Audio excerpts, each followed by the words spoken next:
جیسے ہی اشر کی پری نظر ماہین میں پڑی تو وہیں ساکن ہو گئے، اس کے قدم جم گئے۔ ماہین کے جسم پر کپڑے برائے نام تھے اور آدھی برہنہ تھی، اس کے جسم پر لاتعداد نشان تھے جو چیخ چیخ کر اس پر ڈھائے جانے والے ظلمات کی گواہی دے رہا تھا۔ اشر آنکھیں بند کر کے چڑا مور گیا اور اسے اس حالت میں نہ دیکھ پایا۔ مریم آگے بڑھی، اپنا دوپٹہ اتار کر ماہین کے وجود کو ڈھانپنے کی کوشش کی، مگر دوپٹہ ناکافی تھا۔ اشر نے اپنی شرٹ اتار کر مریم کو دی اور مریم سنبھل نے ماہین کو اچھی طرح ڈھانپ دیا اور اٹھا کر گاڑی میں ڈالا۔ وہ بے ست پڑی تھی، اس کا وجود دکھ رہا تھا، نبض بہت دھیمی چل رہی تھی۔ وہ لوگ اسے ہسپتال لے کے جا رہے تھے۔ اشر چلو گاڑی میں بیٹھو، ہری اپ، مریم نے کہا۔ اشر وہیں ساکن کھڑا رہا۔ عدنان نے انہیں جانے کا اشارہ کیا اور خود اشر کے پاس رک گیا۔ اس نے اشر کے کندھے پر ہاتھ رکھ، مگر اشر تو کسی اور ہی دنیا میں کھویا تھا۔ وہ اپنے زندہ ہونے کا یقین کرنا چاہ رہا۔ وہ کیوں زندہ تھا؟ کس کے لیے زندہ تھا؟ جس کے لیے زندہ تھا وہ تو موت کے منہ میں پڑی تھی، بے سود بے جان۔ وہ تو کیوں اپنے پیروں پر صحیح سلامت کھڑا تھا؟ کیوں ماہین کی عزت پامال ہونے سے پہلے، اس کی یوں موت سے لڑنے سے پہلے وہ کیوں نہیں مر گیا؟ اس کے شہر میں، اس کے علاقے میں، اس کی حکومت ہوتے ہوئے کوئی کیسے ماہین کے ساتھ اتنا سب کچھ کر گیا؟ اس کی عزت پامال کر گیا، اس کی عزت نفس کچل گیا، اسے استعمال کر گیا، اس کے ساتھ کھیل گیا۔ کیوں؟ کیسے؟ اشر کو اپنا سر پھٹتا ہوا محسوس ہو رہا تھا۔ وہ رو نہیں رہا تھا، آنسو کہیں ٹھہر گئے تھے، اندر ہی اندر لاوا ابل رہا تھا۔ اشر کے حلقے سے دل ہراس چیخ نکلی۔ وہ رو نہیں رہا تھا، چیخ رہا تھا، دل چاہ رہا تھا ساری دنیا کو آگ لگا دے۔ محبت ابر جیسی، ارے صاحب محبت درد جیسی، صبر جیسی، قبر جیسی۔ عدنان کا دل اس کی حالت دیکھ کر کٹ رہا تھا۔ وہ اسے تسلی دینا چاہتا تھا مگر اس کے پاس الفاظ نہیں تھے۔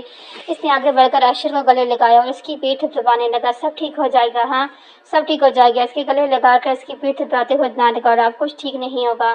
اشر بس دل میں کہہ سکا، وہ اپنے آنسو دل بھر ہی اتارنے لگا۔ اشر کا فون بجا، عدنان پیچھے پیچھے ہٹا اور اشر کا چہرہ دیکھا۔ تکلیف، اذیت، درد، کب کیا کچھ نہ تھا اس کے چہرے پر۔ عدنان نے اس کی پینٹ کی پاکٹ سے فون نکالا، حماد کا فون تھا۔ عدنان جاننا چاہتا تھا کہ اشر اس وقت بات کرنے کی کیفیت میں نہیں ہے، لہٰذا اس نے خود ہی فون اٹھایا۔ سردار آغا، وقار آغا اور حماد کراچی آ چکے تھے۔ عدنان نے انہیں ساری صورتحال سے آگاہ کر کے ہسپتال کا ایڈریس بتایا اور خود بھی اشر کو لے کر ہسپتال آ گیا۔ ماہین کو ہسپتال لاتے ہی فوراً آئی سی یو میں لے گیا۔ سب لوگ ہسپتال پہنچ چکے تھے اور آئی سی یو کے باہر ڈاکٹر کا انتظار کر رہے تھے۔ سردار آغا اور وقار آغا بیٹی پر دیے جانے والے ظلم کے بعد درد سے گئے تھے، آنکھوں سے آنسو جارو تھے، دل میں ماہین کے لیے دعا گو تھے۔ ضبط کے مارے اشر کی آنکھیں مسر ہو چکی تھی، اسے اپنے دماغ کی شریانیں پھٹتی محسوس ہو رہی تھی۔ وہ چاہ کر بھی وہاں اپنا ضبط نہیں کھونا چاہتا تھا۔ دیوار کے ساتھ ٹیک لگائے، ایک ٹانگ موڑے، وہ خاموشی سے کھڑا تھا۔ سردار آغا اس انسان کو دیکھ رہے تھے جسے اللہ نے فرشتہ بنا کر بھیجا تھا۔ اگر آج اشر نہ ہوتا تو شاید ماہین زندہ بھی نہ ہوتی۔ انہوں نے اسے دیکھتے ہی سوچا، انکل، ان کا دل چاہا اسے گلے سے لگائیں، مگر یہ دوریاں جو سالوں سے درمیان تھیں، یہ فاصلے جو سالوں سے انا بھی تو تھی جو یہ دو انا ہوتی ہے نا، رشتوں کو دیمک کی طرح چاٹ جاتی ہے۔ رشتوں کی مضبوطی سے مضبوطی دوڑ بھی جب اس دیمک کی زد میں آتی ہے نا، تو کچھ نہیں بچتا سوائے پچھتاوے کے، مگر تب انسان ہاتھ ملتا رہ جاتا ہے۔ ہاں اگر انسان چاہے انا کو بیج سے ہٹائے، رشتوں سے مخلص ہو جائے، تو پھر سے دلوں کی کھیتی میں محبتوں کے کنبل پھوٹتے ہیں، رنجشیں، شکوے، شکایتیں سب ختم ہو جاتے ہیں اور بس محبت کی، خلوص کی، اپنائیت کی، چاہ کی جڑیں مضبوط ہونے لگتی ہیں۔ ہاں بس یہ انا نہ ہو تو۔